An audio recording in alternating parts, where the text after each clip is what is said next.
the last 2 weeks, I've shared with you some teachings on the Orthodox teachings on the sanctity and blessedness of life.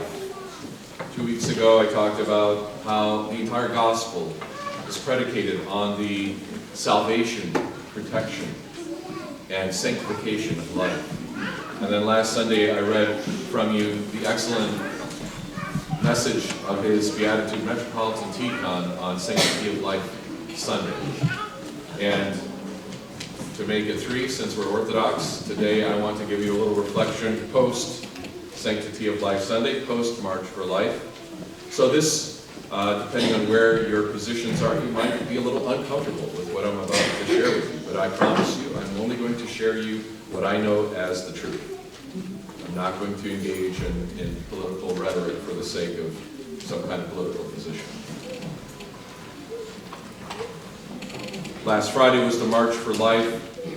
We had a beautiful liturgy at St. Nicholas Cathedral with many of our bishops of the Holy Synod in attendance, and Metropolitan Tikhon, of course, and then, as we do each year, a humble but faithful contingent of Orthodox Christians gathered on the Mall and participated in the March for Life. Over the years, you can see how this event has grown and changed. Over 20 years ago, when I first came, it was impressive, but you could get close to the stage. There were all kinds of very interesting characters who were speaking at the rally. Now, you have the President of the United States appearing, and you only have a very limited group of so-called VIPs to speak at the rally, including one bishop from the entire Orthodox Assembly of Bishops who was assigned to that purpose by the Assembly of Bishops. So whereas it used to be Archbishop Herman, for example, of Eastern PA was a common speaker, now the Assembly itself has a bishop assigned to that task. And we couldn't even get close enough to even see the stage this year, much less hear it. And so we had to watch whatever happened later on YouTube. But it was still a joy to be there with our brothers and sisters and fellow Christians of all sorts. Of course, we're a little Orthodox dot in a sea of Roman Catholics, generally speaking, at the March for Life and other various groups. But we, of course, stand out in all of our funny hats and black robes.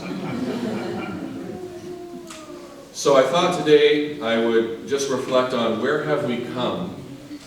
Where has the issue come? Because it has changed over the decades. I wrote a curriculum about sanctity of life when I was in seminary over 20 years ago, and much of what I wrote there needs to be updated because statistics have changed, dynamics have changed, demographics have changed, so there's much to be said. So first of all, here's some good news. Abortions are down 20% over the last decade, and that is 50% down from the highest point of abortion rate in the mid-1980s or so. That's still a lot. It's still about 860,000 pregnancies being terminated, children who are unable to live out their life because of abortion. And there is disagreement on what has caused this decline, as you might imagine. Everybody is an expert and wants to offer their opinions and their analyses as to why these numbers have dropped. The truth usually lies in the middle of all those types of things. So the reality is a simple decline in pregnancy rates is a major factor. Decline in sexual activity among younger people has been, believe it or not, a factor. Decline in access because of the closing of clinics, and yes, more restrictive laws in an increasing number of states. A majority of states are now labeled by the Guttmacher Institute, which is a pro-choice organization, as being not abortion friendly or abortion hostile in some way. All of those have contributed. And how you measure the success of a pro-life movement, has it made a factor in that? Has it changed? It would be very hard to be able to figure out how you could prove or disprove that. but it does seem to have had an impact. And we do see, when you go to the March for Life, it's impossible not to see the kind of, over the last 20, 25 years, this dynamic change, the spirit of young people who had been brought up in a culture. I'm one of the last free-range humans in America. Born in 71, I was still protected by law.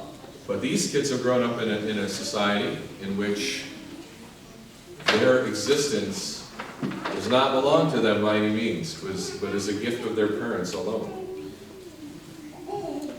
So what this means, some more statistics for you. By the age of 45, about 1 in 4 women have had abortions.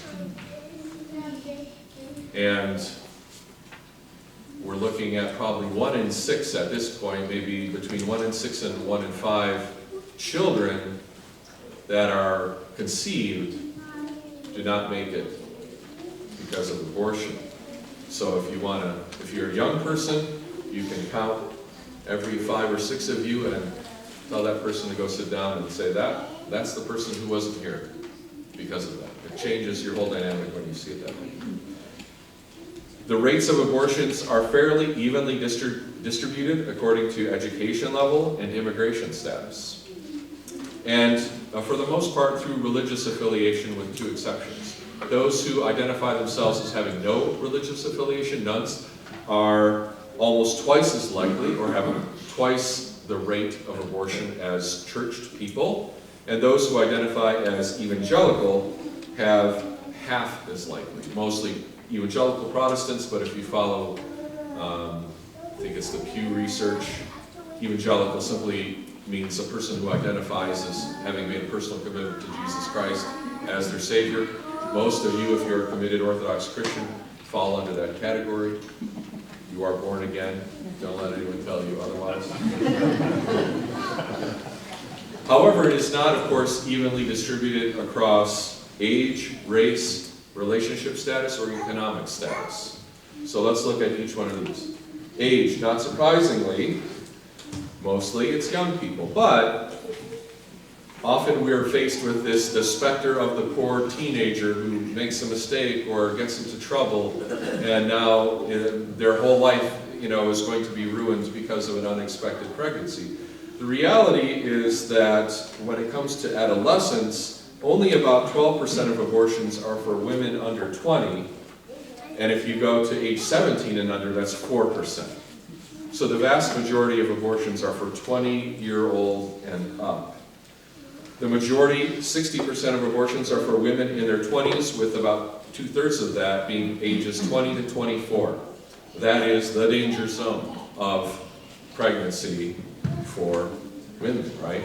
And 25% of abortions were for women in their 30s, and then a small percentage of women older than that. But what might be more surprising to you, again, bucking the kind of the narrative the myth of the troubled teen, is that 59% of women who have abortions already have one child. They've already had a child. They're not waiting for marriage or a later time or something like that. They already have one child. And in many of those cases, about 40% of those have 2 or more children. So abortion is being used here, in essence, as a form of birth control, as it is in many parts of the world, which with much higher rates, unfortunately, as you may know, in predominantly Orthodox countries like Russia and Romania, which have staggering abortion rates. Relationship status also made a difference. Married women were more than twice as less likely to have an abortion, while cohabitating women living with a partner outside of wedlock, were almost twice as likely to have an abortion. And about close to half were not living with a partner at the time that they conceived. Some were previously married, others were single and never married.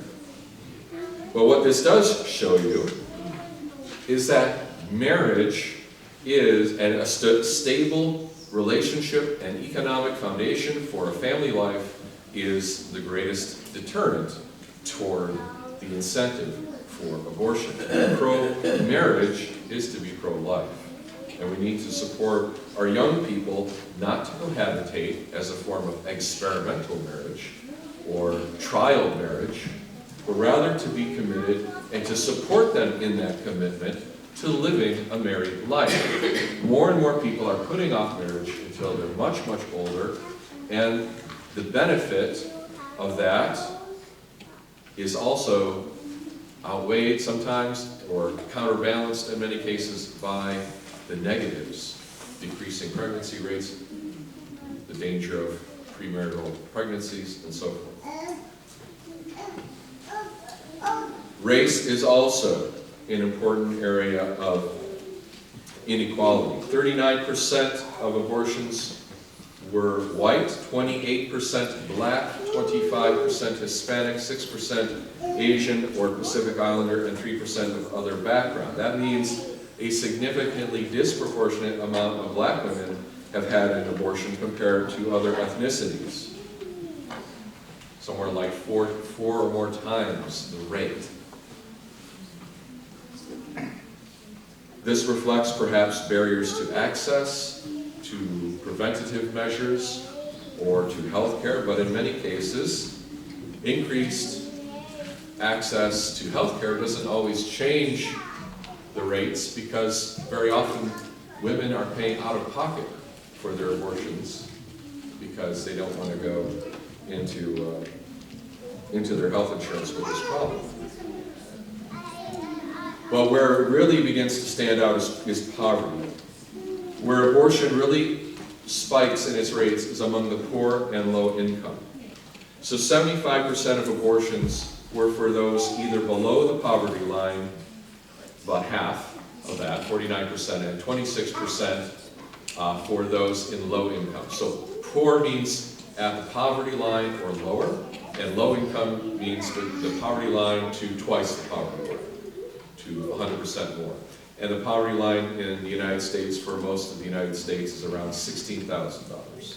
So if you make $16,000 or less, you're under the poverty line. If you make 16 to 32, you're low income. 75% of abortions are taking place in that age range. Now, that may not mean that it's quote-unquote what you think of as poor people, because if you're talking about women 20 to 24, I don't know too many women 20 to 24 making more than $32,000 a year, right? They're just starting off in whatever career or educational program that they're in, so they may not be yet in a position, right? So it's not necessarily just what you think of as the poor. College students also are poor. But again, education rates don't change. It's not like there's more in college who are having them and more poor. There is fairly equally distributed.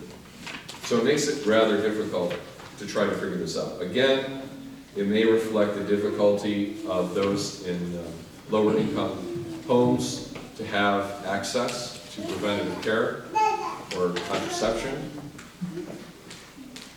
And lastly, the last statistic I'll throw at you: when are women getting abortions? About 2/3 of abortions, 66% or so, are for pregnancies that are 8 weeks or less from conception. And if you raise it to 12 weeks, it's 88%. So 88% of abortions for 12 weeks and under, first trimester abortions. Less than 2% of abortions are occurring after 20 weeks, when scientific evidence best shows that the child is capable of feeling pain and having a reaction and having some awareness. And of course, at 22 weeks and later, there has been evidence in many cases in which a child can be born alive prematurely and survive. Sadly, because of the politics in this country, those who are pro-choice politically on the legislative level, not just on the everyday level, because on the everyday level, the majority of Americans, even if they're generally pro-choice, are against late-term abortions. But the politicians, in order, for whatever reasons they have who are pro-choice, have stood against even legislation to limit late-term abortions, third trimester abortions. Cases where the infant could survive. And as you probably heard and should know, the governor of this Commonwealth even just recently stated that he was in favor of a policy in which a child born alive after an attempted abortion he would allow to die, meaning basically passive euthanasia. It's infanticide under any definition, just so you know. And to try to say otherwise is ridiculous. So we have a very difficult time. We had the legislators in New York literally cheering because they protected the right of abortion up to the moment of birth. And there's no moral, legitimate reason, barely a medical reason, honestly.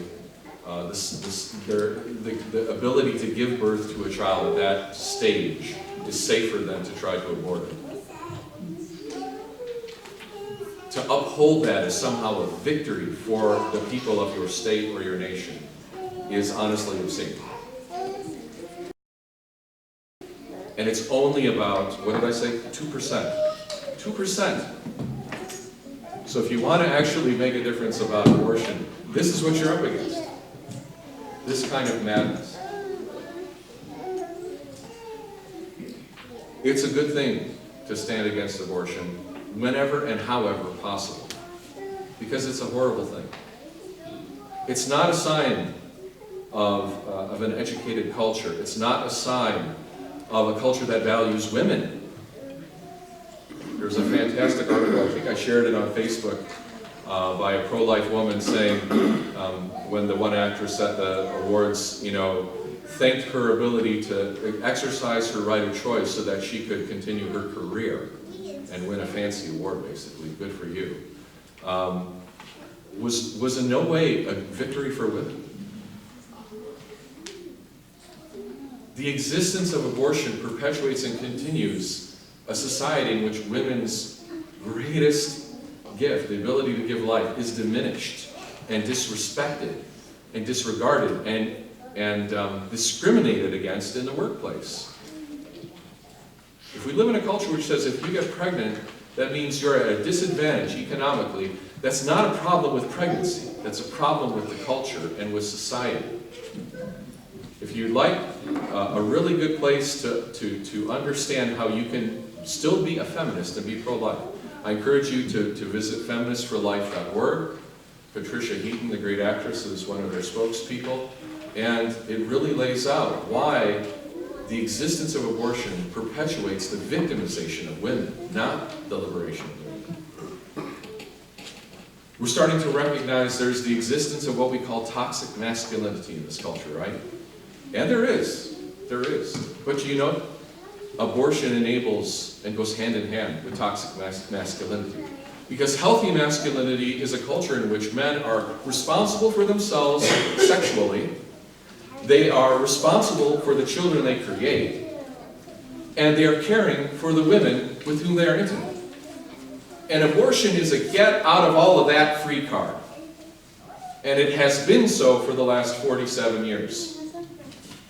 It does not help women. It perpetuates their victimization. I'll be honest with you. I didn't always hold this view. Don't think just because I'm a priest I've always somehow been this hardcore fanatic something. Please. I was just like many of you. And when I was in my 20s, I was a hardcore liberal and committed to all the things that the platform entails. And so I have respect for it still, but I came to realize that on this point, there is a problem. I was committed not to Christ, nor to an ethic of life. I was committed to the spirit of the age. I was heavily committed to what you could call a feminist version of the New Age. And so for me, standing up for choice, protecting abortion rights was essential, was part of a moral background from that point of view. And so when one of my very good friends got herself into a predicament, and her boyfriend didn't have the wherewithal to provide anything, she came to me for help. And I drove her to the clinic. And I was with her and her boyfriend for the short time that he remained in that relationship. And over the next several months, I was the one, because I was one of her best friends and I had been with her side by side, who helped pick up the pieces of her broken heart and her broken soul. As she grieved over the loss of a child, which she knew damn well was a child. And every woman I know also from that time period that were my friends who went through that, all know very well that they lost a child. And that they didn't do it because they had a sense of liberation or empowerment or choice, but because they felt they had no other option. Because society did not have any help for them to offer. That even the church might look down on them for their relationships that they had had, living in sin. But as I watched that, I began to realize I could not gel these 2 points of view. The reality of what I was experiencing with one of my best friends, and the pain and the suffering that she was going through, and the ones that I also knew close to me who were going through the same, and the rhetoric of the pro-choice position. And that's why I became pro-life. And I'm here today to you as a priest offering the bloodless sacrifice of the Holy Liturgy with blood on my hands because of this. That's how I feel. Yes, priesthood is a vocation for all of us, but for me it is also an act of repentance. Because if I don't preach this, if I don't try to instill some sense of hope and justice and mercy in all of you and into the world around us and to our young people, men and women, then I will carry that blood and guilt with me to the grave, and I do not want that. I have enough. I don't need any more. So please, if you're in that position, don't do it. Father Tanase started the great Provida orphanage in Valle Popoli simply by telling people, listen, if you're in that situation, don't abort, bring me the child. And that's how it started. A baby in a basket on the doorstep in the middle of winter. That's how it started. I make the same offer to all of you today. My children, your children, I don't care. Please, bring me the child. Don't let another one die, because I failed to tell you the truth of what this is. It is not a good thing. Nothing to be celebrated. And yes, you know what? Children are a pain in the ass. They will make your life more difficult. But life is a pain. Life is suffering. And your life is going to be hard whether you like it or not. Don't take it out on somebody innocent who hasn't even had the chance yet to live. You're not making it better for yourself. You're only making it worse. You're only going to carry with you something that you cannot change, that you can never go back and change. You can repent, but you can't change the past. That's how hard this is. Don't do it. I'm happy to raise a village of children. I don't care. It doesn't bother me. My wife, she'll be mad at me later. I've done it. I can do it again. I don't want you to do it. And if you just need help, I'll be happy to help. Happy to babysit. Happy to buy you some diapers. I don't care. I'll help. I'd like to help those kids in Romania. We're still gathering funds for that. I'd like to help any of you. Don't be afraid to ask. Don't be ashamed. Okay? That's what your bodies are supposed to do. Okay? The fact that you did it out of order, maybe, or you didn't do it when you were ready, that's okay. It's okay. God knew what He was doing. God knew what He was doing. Trust Him still, for He is good and He loves mankind. Christ is among us.